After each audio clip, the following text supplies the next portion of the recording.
pastikan jangan sampai ketika kita memberikan hutang kepada saudara kita menjadikan kita itu berhutang. Ibaratnya, jangan menolong janda tetapi menjandakan istrimu. Jangan sampai ketika kita memberikan hutang nanti mandorotnya kembali kepada kita karena kita tidak mempelajari situasi dan kondisi yang harus kita persiapkan sebelum kita memberikan hutang kepada saudara kita. Kita sepakat memberikan hutang itu pahalanya besar. Nanti kita akan bahas satu persatu keutamaan yang disampaikan oleh Nabi Muhammad dan para sahabat. Tapi sebelum kita menukik kepada pembahasan bagaimana kita bisa mendapatkan keutamaan besar ketika memberikan hutang dan membebaskan hutang seseorang, kita harus mempelajari tentang beberapa kondisi yang harus kita miliki sebelum kita memberikan hutang kepada saudara kita dan membebaskan hutang kepada saudara kita. Apa yang pertama? Yang pertama, ketika kita akan memberikan hutang kepada saudara kita dan ketika kita akan membebaskan hutang kepada saudara kita ketika dia terlilit dan terjerat dengan masalah utang, pastikan jangan sampai ketika kita memberikan hutang kepada saudara kita menjadikan kita itu berhutang. Ibaratnya, jangan menolong janda tetapi menjandakan istrimu. Nah, menjadi salah satu di antara perkara yang penting. Kenapa? Karena kalau kita memaksakan sesuatu ketika kondisi kita tidak mumpuni untuk melakukan perkara itu, justru nanti keburukannya dan segala madarat itu bisa menimpa kepada kita.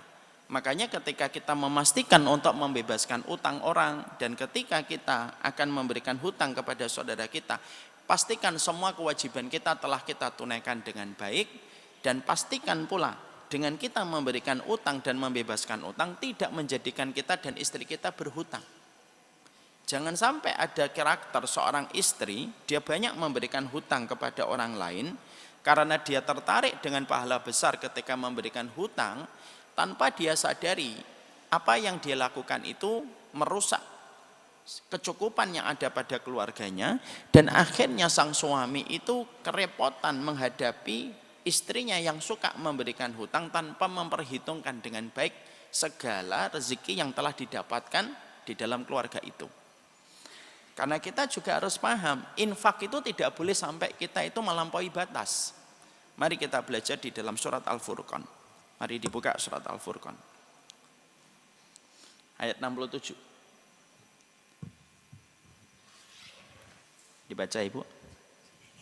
Artinya aja. Bismillahirrahmanirrahim.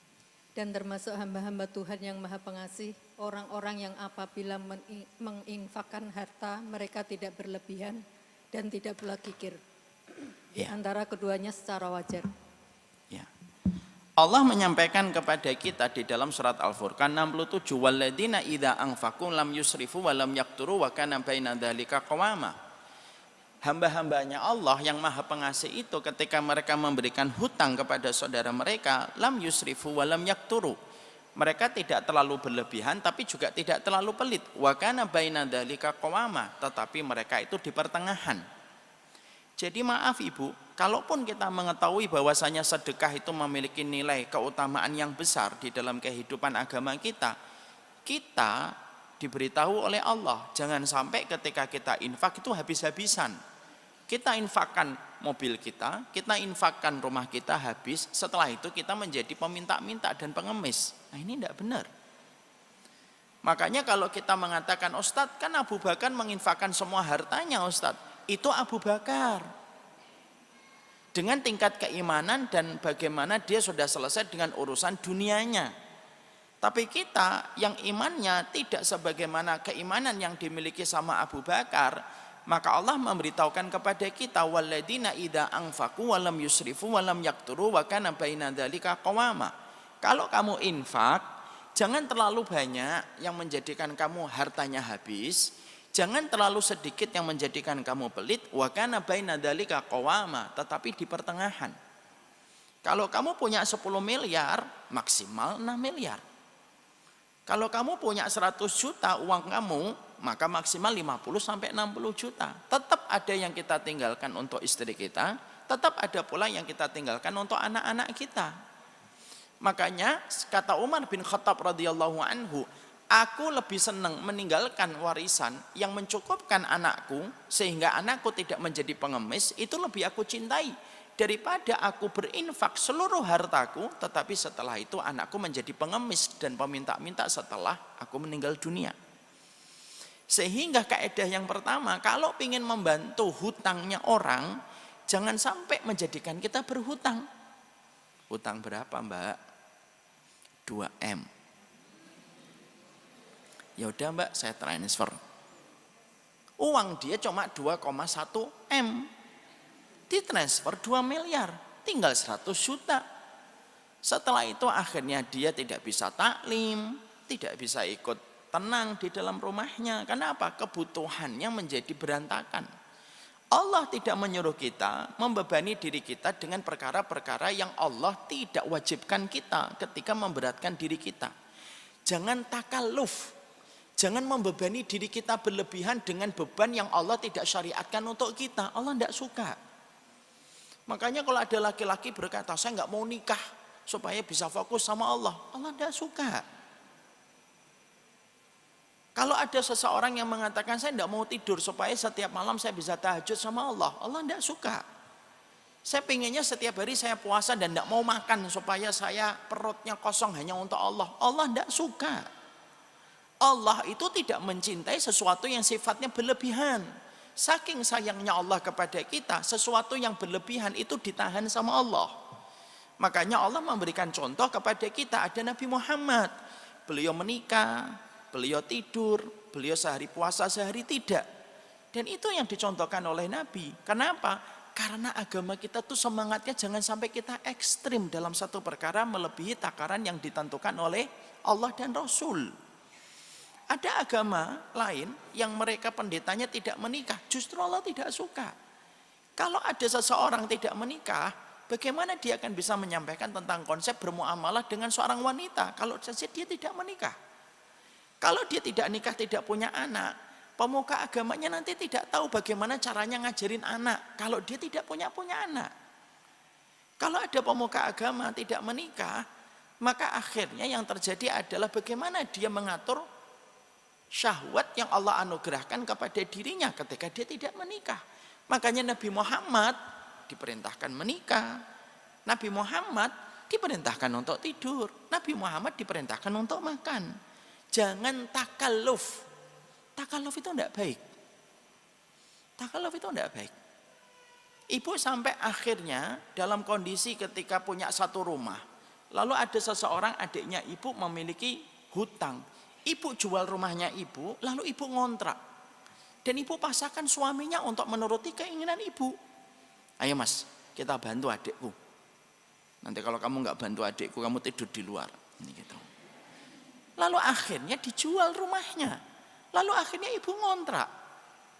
Maka sesungguhnya itu tidak sesuai dengan apa yang Allah sampaikan di dalam surat.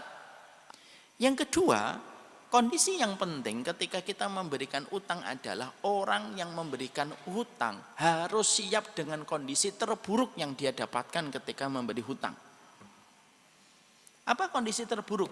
Kondisi terburuk ketika kita membayarkan hutang itu adalah sudah siap kalau kemungkinan besar utang itu tidak dibayar. Karena apa? Kita paham. Para ulama mengatakan setan itu menempel pada tangan orang yang berhutang.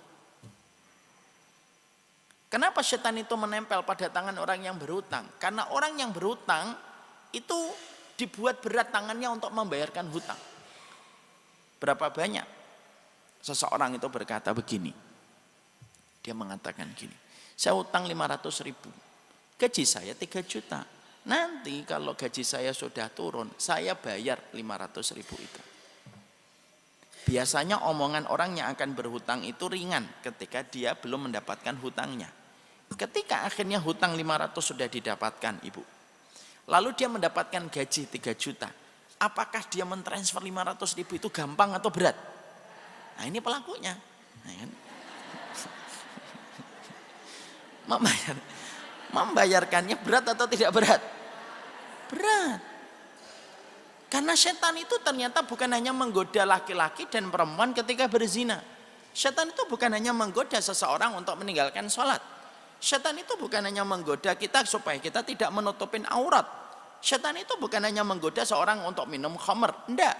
Tapi setan itu salah satunya menggoda kita. Salah satunya apa? Kalau kita sudah berhutang dengan atas nama utang itu mubah, yang berikutnya, setan membiarkan orang itu berhutang. Tapi ketika harta itu dia dapatkan, dia nempel pada tangan orang yang berhutang itu supaya dia tidak segera membayarkan hutangnya. Sering nggak kita mendapati kasus, Ustadz, ada orang hutang sama saya, dia tidak segera membayar, tapi dia bisa rekreasi dan wisata kemana-mana.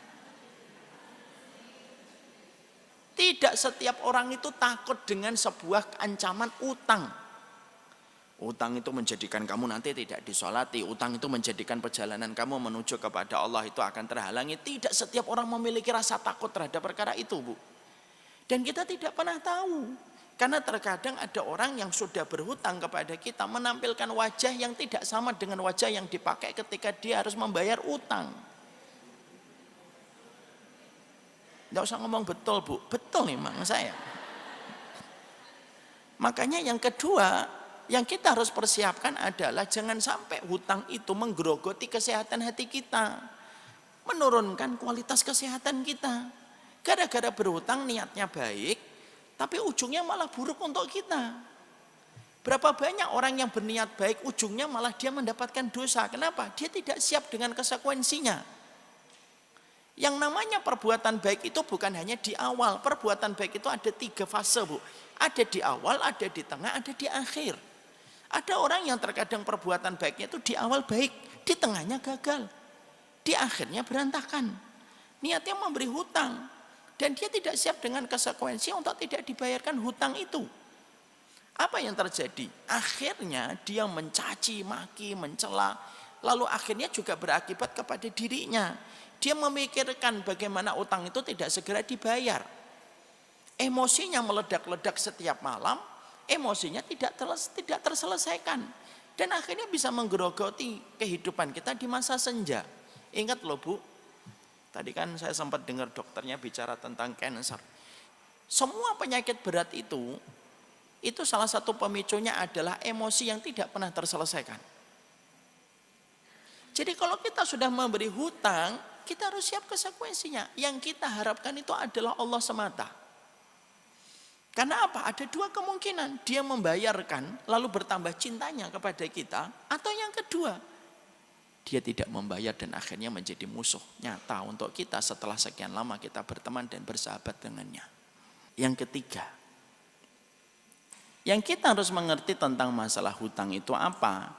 Jangan sampai kita mengungkit hutang itu karena ujian paling berat setelah memberikan utang adalah kita lalu mengingat-ingat bantuan yang pernah kita berikan kepadanya.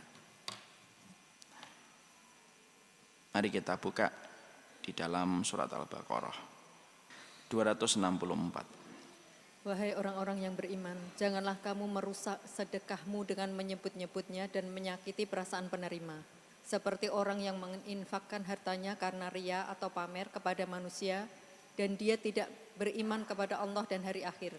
Perumpamaannya orang itu seperti batu yang licin yang di atasnya ada debu. Kemudian batu itu ditimpa hujan lebat. Diulangi lagi dari awal, Bu. Wahai orang yang beriman. Wahai orang-orang yang beriman, janganlah kamu merusak sedekahmu dengan menyebut-nyebutnya dan menyakiti perasaan penerima. Ya. Artinya bahwasanya, Ibu, ketika nomor 3 ini berkaitan nomor 2. Kadang-kadang ketika kita memberikan hutang kepada seseorang dan kita meniatkan itu karena Allah, jangan sampai usaha kita untuk mengingatkan dia untuk membayar hutang itu menjadikan kita mengeluarkan kalimat-kalimat yang tidak sepantasnya. Lalu tanpa kita sadari, keutamaan pahala memberikan utang menjadi hilang hanya karena kita mengiringi apa yang kita sampaikan kepadanya dengan perkataan yang menyakiti hatinya. Contoh, ada orang yang berhutang kepada ibu, tidak bayar-bayar. Qadarullah dia pakai cadar.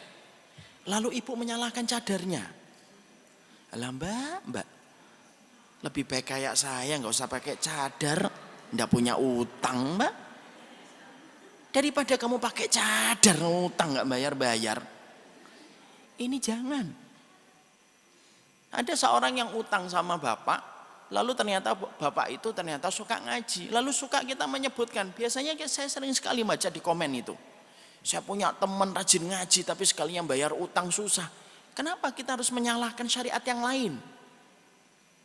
Makanya Allah menyampaikan kepada kita, ya ayyuhalladzina amanu la tubtilu shadaqatikum bil mani wal adza. Sudah, kalau sedekah saja tidak boleh kita sertakan dengan mengungkit-ungkit dan mengingat dan memberikan kata-kata yang menyakiti hatinya. Sama. Orang yang kita berikan utang lalu dia tidak kunjung dia untuk membayarnya, tetap koridornya tidak boleh nyakitin. Agama yang paling menjaga kita supaya kita tidak mudah untuk menyakitin orang itu cuma Islam, Bu. Walaupun memang ibu yang memberikan hutang, walaupun dia tidak segera membayar hutang, tapi menyebutkan dengan kalimat yang menyakiti itu beda perkara. Ya sudah, yang kita lakukan adalah ngingetin, Mbak utangnya, Mbak. Iya. Mbak utangnya. Iya. Mentok ibu nulis WA-nya kapital semua. Itu udah mentok. Mbak utangnya, kalimat serunya ada 27 kali. Itu mentok. Tapi kita tidak boleh lalu kemudian menyebutkan ini pantas ya. Makanya saya dengar bapakmu dulu juga punya utang. Kalimat-kalimat kayak gitu, itu biasanya dikipasi oleh setan. Jadi setan itu bukan hanya menempel kepada mereka yang berhutang supaya berat membayarkan hutangnya. Tapi setan itu juga menempel pada hati kita ketika kita merasa bisa melakukan semua itu. Tidak bisa kayak gitu. Agama kita itu agama yang detail, menjaga border dan menjaga boundary supaya kita itu tidak nyakitin orang. Memang betul kamu yang sedekah, tapi nggak boleh kamu menyakitin. Memang betul kamu yang memberikan hutang, tapi kamu tidak boleh nyakitin. Mengingatkan dengan tegas, boleh. Menyampaikan ancaman-ancaman dalam hadis Nabi, boleh. Tapi menyebutkan dan menyakiti dengan perkataan-perkataan yang tidak semestinya itu tidak boleh. Kenapa? Karena kita sudah melewati poin yang kedua. Kalau sudah memberi hutang harus siap. Tapi kalau ibu orangnya masih kurang sabar, sabarnya setipis tisu dibelah dua. Uang dari suami juga enggak terlalu banyak. Nafkahnya juga ibu sering komplain sama suami. Ya sudah, nggak usah beri utang. Mungkin amalan ibu bukan di situ. Mungkin amalan ibu bukan di situ. Daripada nanti ibu memaksakan diri memberikan utang, akhirnya ibu yang akhirnya mendapatkan dosa. Ibu ngomong ke setiap orang. Setiap habis ngaji ibu ngomongin, dia itu utang sama saya, Mbak. Sampai satu RT tahu semuanya. Maka sesungguhnya itu merupakan perkara yang diingatkan oleh Allah, ya ayyuhalladzina amanu la tubtilu shadaqatikum bil mani wal adza. Jangan kamu mengikuti sedekah kamu dengan perbuatan mengungkit-ungkit dan menyakiti. Ya sudah, kita ingetin 1 kali, 2 kali, 3 kali. Kita harus ingat, kalau sudah berapa kali kita ingatkan tidak kunjung membayar, yang kita ingat satu. Selama hutang itu belum dibayarkan untuk kita, selama itu pula kita dinaungi dengan berkah. Sudah. Dan berkah itu akan kita dapatkan nanti ketika kita di hari kiamat. Allah akan memberikan kepada kita awan yang melindungi kita sebagaimana kita telah memberikan hutang semata-mata karena Allah. Karena ini yang terkadang menjadi setan bagi mereka yang memberikan hutang. Jangan sampai menyakiti. Jangan salahkan syariatnya, jangan salahkan ngajinya. Itu beda perkara. Alah Mbak, ngapain sholat? Utang aja nggak dibayar, Mbak. Ngapain pakai jilbab, Mbak? Terus ketika dia lagi keluar mau ngaji ke Darussalam, malah Mbak ngapain ke Darussalam, Mbak? Selesaikan kewajibanmu dulu itu, utang. Nah, itu menyakitkan. Nanti akhirnya khawatirnya akan berubah menjadi sebuah keburukan yang kita peroleh dan kita dapatkan di sisi Allah ketika kita menyakiti seorang hamba. Hasan al-Basri itu sudah sering mengingatkan kepada kita, fakam minal madlum fayakunu dzaliman. Berapa banyak orang yang terdolimi, tetapi seketika dia berubah menjadi orang yang mendolimi ketika dia tidak tahu menyikapi kedoliman yang dia dapatkan. Ibu misalkan ketika di jalan Lalu ketika hampir ada kecelakaan, ibu selamat. Lalu orang itu dolim, Bu, buka kacanya. Lalu mengatakan kepada ibu, monyet. Lalu seketika ibu membalasnya, tapi dengan berlebih. Kamu monyet, kucing, tikus, garong, babi. Itu yang dikatakan oleh Hasan Al-Basri. Berapa banyak orang yang terdolimi di hari ini, tetapi menjadi pihak yang mendolimi di hari berikutnya. Karena pintarnya setan. Karena pintarnya setan. Jadi setan itu bukan hanya menempel pada tangan orang yang berhutang, tapi setan itu menempel pada hati orang yang memberikan hutang. Merasa berjasa. Merasa berjasa itu tidak boleh. Dan salah satu aibnya itu merasa berjasa. Pernah enggak kita mendapati para sahabat itu menepuk dadanya mereka yang paling berjasa? Tidak pernah. Tidak pernah kita jumpai orang-orang solih pada agama kita itu merasa paling berjasa. Ini masjid ini kalau enggak saya yang ngatur, tidak mungkin akan beres. Jangan merasa berjasa. Ini majelis taklim ini kalau bukan saya yang masuk, tidak akan selesai. Ini dakwah ini kalau bukan saya enggak akan tegak dakwah ini. Jangan merasa paling berjasa. Karena apa merasa paling berjasa itu? Itu namanya kita mengingkari. Nikmat itu semuanya datang dari Allah. Ya, mari kita buka di dalam surat yang lain. Supaya kita jangan merasa paling berjasa hanya karena kita memberikan hutang sama.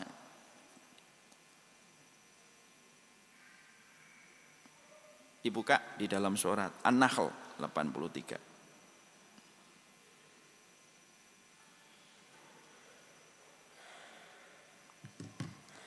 An-Nahl 83. Bismillah.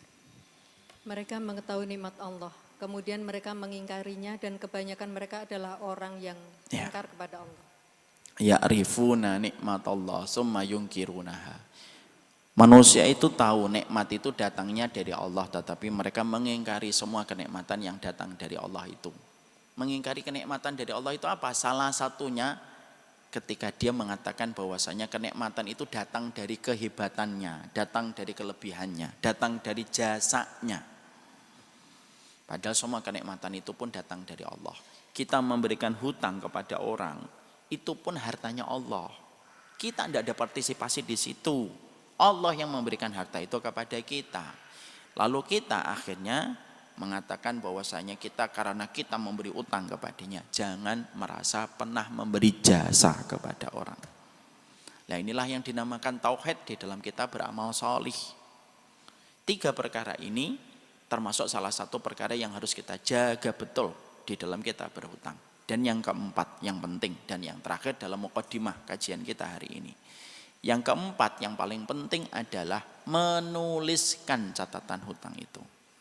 Mari kita buka di surat Al-Baqarah kembali 282. Wahai orang-orang yang beriman, apabila kamu melakukan utang piutang untuk waktu yang ditentukan, hendaklah kamu menuliskannya. Ya, sudah. Di situ Allah menyampaikan kepada kita di dalam Al-Baqarah 282, wahai orang yang beriman, kalau kamu memiliki catatan hutang, hendaklah kita menuliskannya. Kenapa ada perintah menulis di dalam sunnah ketika kita terlibat di dalam masalah transaksi hutang piutang? Tulisan itu meminimalisir konflik dan meminimalisir pertikaian antara kita dengan pihak yang berhutang ketika ada sebuah tulisan yang menjadi bukti atas transaksi hutang itu apabila terjadi. Maka ini merupakan salah satu sunnah yang terkadang kita gampangkan. Kita sering menganggap bahwasanya kalau yang berhutang itu sahabat kita, kalau yang kita berhutang itu teman OTS dan teman orang tua murid di sekolahan anak kita, lalu kita tidak mencatatkannya. Dan berapa banyak terjadi permusuhan yang sangat nyata antara mereka yang memberi hutang dan mereka yang diberikan hutang.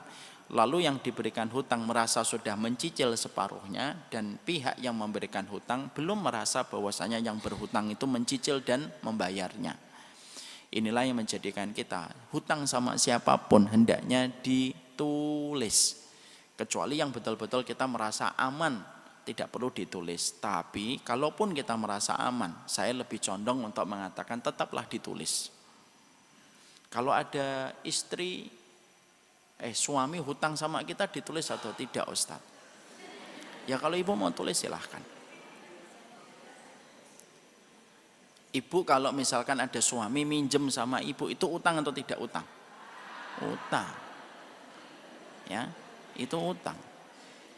Saya berat sekali mengatakan ini, tapi harus sampaikan.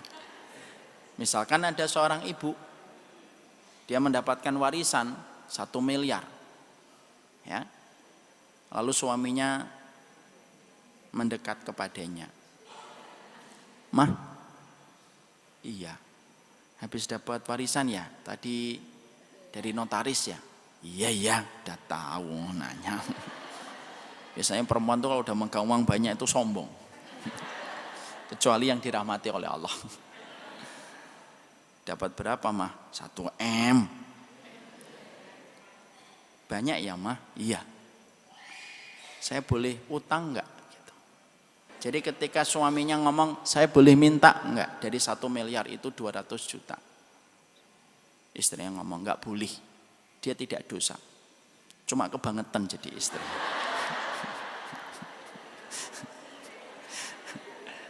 Cuma kebangetan jadi istri. Dan sang suami pasti menyesal itu menikahinya. Tapi tidak bisa mengulang kembali. Tapi semacam itu kalaupun terjadi akhirnya hutang, maka sesungguhnya kalau kita memang sudah merasa aman dengan dirinya, tidak apa-apa, tidak mencatatkannya. Dilanjutkan Bu tadi, surat 282, supaya kita paham utuh ayatnya. Dan hendaklah seorang penulis di antara kamu menuliskannya dengan benar. Janganlah penulis menolak untuk menuliskannya sebagaimana Allah telah mengajarkan kepadanya, maka hendaklah dia menuliskan. Dan hendaklah orang yang berutang itu mendiktekan dan hendaklah dia bertakwa kepada Allah, Tuhannya, dan janganlah dia mengurangi sedikit pun daripadanya. Jika yang berhutang itu orang yang kurang akalnya atau lemah keadaannya atau tidak mampu mendiktekan sendiri, maka hendaklah walinya mendiktekannya dengan benar. Dan persaksikanlah dengan 2 orang saksi laki-laki di antara kamu. Ya, kalau bisa ada saksi. Ini termasuk salah satunya. Makanya bermaterai itu termasuk salah satu di antara kisi-kisi untuk menjaga legalitas dan kekuatan hukum pada setiap transaksi hutang piutang. Dan orang yang berhutang jangan merasa risih dan merasa tabu ketika diberikan selembar surat. Banyak orang yang berhutang ketika harus ditulis, apa perkataan mereka yang berhutang? Emang kamu gak percaya sama saya? Ini bukan masalah percaya dan tidak percaya sebenarnya, tapi ini merupakan masalah yang dituntunkan dan dibimbingkan oleh Allah pada kehidupan kita. Teruskan Ibu. Jika tidak ada saksi 2 orang laki-laki, maka boleh seorang laki-laki dan 2 orang perempuan di antara orang-orang yang kamu sukai dan dari para saksi yang ada. Agar jika yang seorang lupa, maka ya seorang lagi mengingatkannya. Ya. Kenapa saksinya 2? Supaya ketika yang satu lupa atau yang satu mungkin meninggal dunia, maka yang satunya ini masih bisa menggantikan untuk memberikan kesaksian. Teruskan. Dan janganlah saksi-saksi itu menolak apabila dipanggil. Dan janganlah kamu bosan menuliskannya untuk batas waktunya, baik utang itu kecil maupun besar. Tuh, utang kecil atau utang besar. Makanya maaf Ibu, kebiasaan kita ini terkadang ketika kita berhutang sama yang kecil-kecil, maka lebih baik kita tidak usah utang, tapi lebih baik kita minta.